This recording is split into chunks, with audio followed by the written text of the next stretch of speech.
बताएं, ओडिशा के बालासोर में हुए भीषण रेल हादसे ने पूरे देश को दहला दिया था। इस हादसे में करीब 300 लोगों की मौत हुई थी, 900 से ज्यादा लोग घायल हुए थे। इस हादसे में लापरवाह कर्मचारियों के खिलाफ कार्रवाई भी हुई, लेकिन अब एक और अहम जानकारी सामने आई है। दरअसल रेल हादसे के दौरान जो लोग सफर कर रहे थे, उनमें से करीब 30% लोगों ने ही ट्रैवल बीमा लिया था। जानकारी के मुताबिक 2296 यात्रियों में से सिर्फ 680 ने ही बीमा का विकल्प चुना था। यह हादसा 2 ट्रेनों के बीच हुआ था। कोरोमंडल एक्सप्रेस के 346 यात्रियों ने बीमा विकल्प चुना था, जबकि हावड़ा एक्सप्रेस के 334 यात्रियों ने बीमा विकल्प चुना था। आखिर ट्रैवल बीमा है क्या, इसे क्यों लेना चाहिए, इसे आसान भाषा में समझ लीजिए। रेल का टिकट काउंटर या ऑनलाइन लिया जाता है। आपको बताएं, जो टिकट है वो बुक कराने के दौरान आपको इंश्योरेंस लेने का विकल्प भी दिया जाता है, जिसके जरिए सफर के दौरान किसी भी आपात स्थिति में होने वाले नुकसान के साथ ही जान माल की हानि भी कवर होती है।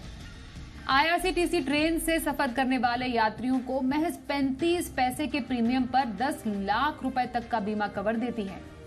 हालांकि ये विकल्प ऑप्शनल होता है, लेकिन यात्रियों के लिए सबसे सस्ता और सबसे अच्छा बीमा कवर हो सकता है। लेकिन कई यात्री इस ऑप्शन को चुनते ही नहीं, और इसका सबसे बड़ा उदाहरण बालासोर हादसे में अपनी जान गंवा चुके लोगों की रिपोर्ट में पता चला है। अब ये समझ लीजिए आईआरसीटीसी से इंश्योरेंस में कवर क्या क्या होता है। Indian railway and tourism corporation की वेबसाइट के मुताबिक अगर रेल एक्सीडेंट में किसी यात्री की मौत हो जाती है तो 10 लाख रुपए की बीमा राशि उसके परिजनों को मिलती है। अगर रेल हादसे में कोई यात्री पूरी तरह से विकलांग हो जाता है तो उसे भी रेलवे 10 लाख रुपए की बीमा राशि देती है। वहीं आंशिक तौर पर हमेशा के लिए विकलांगता होने पर 7.5 लाख रुपए मिलते हैं, जबकि घायल होने पर आईआरसीटीसी 2 लाख रुपए अस्पताल खर्च के रूप में देती है। अब यह भी समझ लीजिए कि आईआरसीटीसी इंश्योरेंस क्लेम करने का प्रोसेस क्या है। दरअसल अगर कोई रेल हादसा होता है तो हादसे के 4 महीने के अंदर आईआरसीटीसी के नजदीकी कार्यालय में जाकर आपको क्लेम फॉर्म भरना जरूरी होता है, और इस फॉर्म में सभी डिटेल्स जैसे कि पॉलिसी नंबर, व्यक्ति का पहचान देना होता है।